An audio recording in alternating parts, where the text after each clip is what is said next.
আমরা অনেক সময় একটা চ্যাপ্টার শেষ করি, কিন্তু শেষ করার পর দেখি চ্যাপ্টার থেকে কোনো পরীক্ষায়ও কিছু পারতেছি না। আবার ওই চ্যাপ্টার সম্বন্ধে আমি পড়ার পরের দিন যদি আমাকে কেউ জিজ্ঞেস করতেছে তাও আমি কিছু পারতেছি না। তো আমাদের একটা জাতীয় প্রশ্ন থাকে যে ভাইয়া একটা চ্যাপ্টার কিভাবে ঠিকমতো কমপ্লিট করতে পারি। সো এটা নিয়ে আজকে কথা বলবো। আমি তোমাদের সাথে আছি মোহাম্মদ জুনায়েদ খান রাইয়ান, বর্তমানে পড়াশোনা করছি ঢাকা বিশ্ববিদ্যালয়ের applied chemistry and chemical engineering ডিপার্টমেন্টে। সো আমাদের একটা চ্যাপ্টার সুন্দর মতো পড়ার জন্য প্রথমেই যে কাজটা করা উচিত সেটা হলো স্কিমিং অ্যান্ড ওভারভিউ।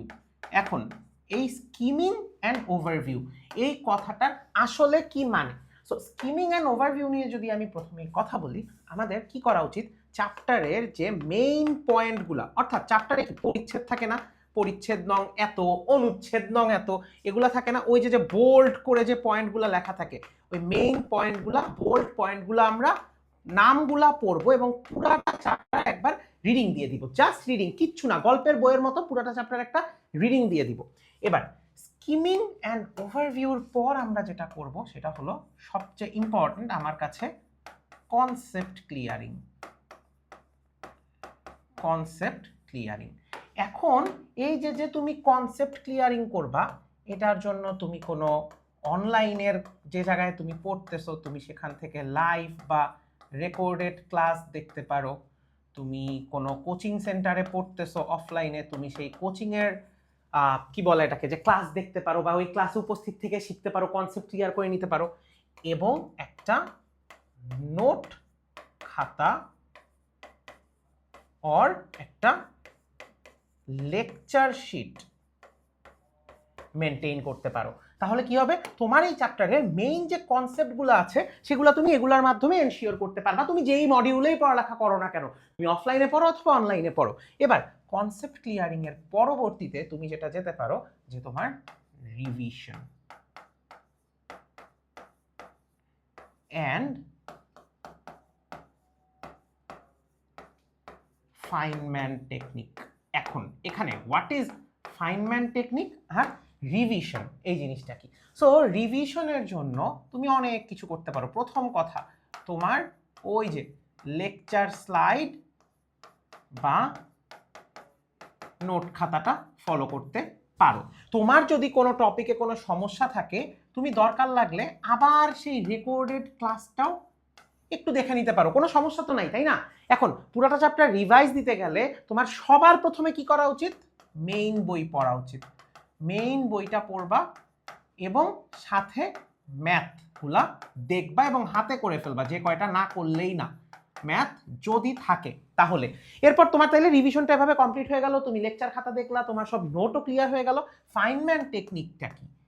তুমি যে টপিকটা পড়ছো এই টপিকটা তুমি বইটা বন্ধ করে ফেলবা, খাতাটা বন্ধ করে ফেলবা, তোমার সামনে কোনো বাচ্চা থাকুক, তোমার ভাই বোন থাকুক, তোমার বাবা মা থাকুক, তোমার বন্ধু থাকুক, তুমি যদি কাউকে ওই টপিকটা বুঝায় ফেলতে পারো, খুব সহজে বুঝিয়ে ফেলতে পারো, তার মানে কি, যে তুমি ওই টপিকটা নিজে ঠিক মতো বুঝতে পারছো। সো তুমি ফাইনম্যান টেকনিক ইউজ করে তুমি বুঝতে পারবা যে তোমার চ্যাপ্টারটা তুমি আসলে আয়ত্ত করতে পেরেছো কিনা। আচ্ছা, এরপর যেটা চলে আসে সেটা হলো প্র্যাকটিস। প্র্যাকটিস করাটা আই থিঙ্ক সব থেকে বেশি ইম্পর্টেন্ট। যে তুমি একটা চ্যাপ্টার কেমন পারো সেটা নির্ভর করবে তুমি কতটুকু প্র্যাকটিস করতেছো তার উপর। সো তুমি প্র্যাকটিসের জন্য তুমি প্র্যাকটিস শিট ইউজ করতে পারো। তোমাকে যদি কোনো জায়গা থেকে প্র্যাকটিস শিট দেয়, তোমাকে যদি কেউ কোনো কনসেপচুয়াল কোনো বই দেয়, তুমি কনসেপ্ট বুক হতে পারে, গাইড হতে পারে, সেটা থেকে ফলো করতে পারো। এবং মোস্ট ইম্পর্টেন্টলি টেস্ট পেপার থেকে, তুমি এসএসসির স্টুডেন্ট হও অথবা এইচএসসি স্টুডেন্ট হও, বিগত বছরের কোশ্চেনগুলো দেখে নিতে পারো। এগুলো এনশিওর করলে তোমার সেটা ম্যাথমেটিক্যাল টপিক হোক অথবা তোমার থিওরিটিক্যাল টপিক হোক, তুমি খুব সুন্দর মতো প্র্যাকটিস করে জিনিসটা শেষ করে ফেলতে পারবে। এবং সব শেষে তোমার যেটা আসে সেটা হলো ইভালুয়েশন। ইভালুয়েশনটা কি ভাইয়া? ইভালুয়েশনটা হলো যে তুমি খুব সুন্দর করে তুমি যে পরীক্ষার জন্য প্রস্তুত সেটা যাচাই করার জন্য তুমি ধরো কোনো মডেল টেস্ট বা মডেল কোশ্চেন ধরে নিজেই টাইমার ধরে পরীক্ষা দিতে পারবা। নিজে টাইমার ধরে নিজের সাথে সব থেকে পড়ালেখা সব জিনিসপাতি দূরে সরায় টাইম মেনটেন করার চেষ্টা করবে যে ওই টাইমের মধ্যে তুমি পারতেছো কিনা। আচ্ছা, মডেল কোশ্চেন দিতে পারো। এখন তুমি এরপর অনলাইন বা অফলাইন এক্সাম দিতে পারো। এখন তুমি যদি ভাইয়াকে জিজ্ঞেস করো ভাইয়া আপনি কোনটা প্রেফার করেন, আমি বলবো অফলাইন এক্সাম দেওয়াটা আমি সবসময় প্রেফার করি। অফলাইনে এক্সাম দিবা, তাহলে তোমার ইভ্যালুয়েশনটা পুরোপুরি হবে। এবং এই পরীক্ষার নাম্বারগুলো যাচাই করার চেষ্টা করবা যে তোমার নাম্বার আগের পরীক্ষা থেকে বাড়তেছে কিনা।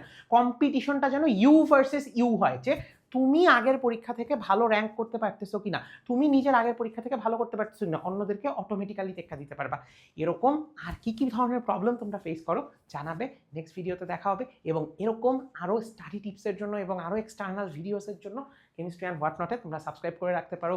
ইনস্টাগ্রাম, ইউটিউব, ফেসবুক সব জায়গায় আছে, খুঁজে পাবে। দেখা হবে নেক্সট কোনো ভিডিওতে। আল্লাহ হাফেজ সবাইকে।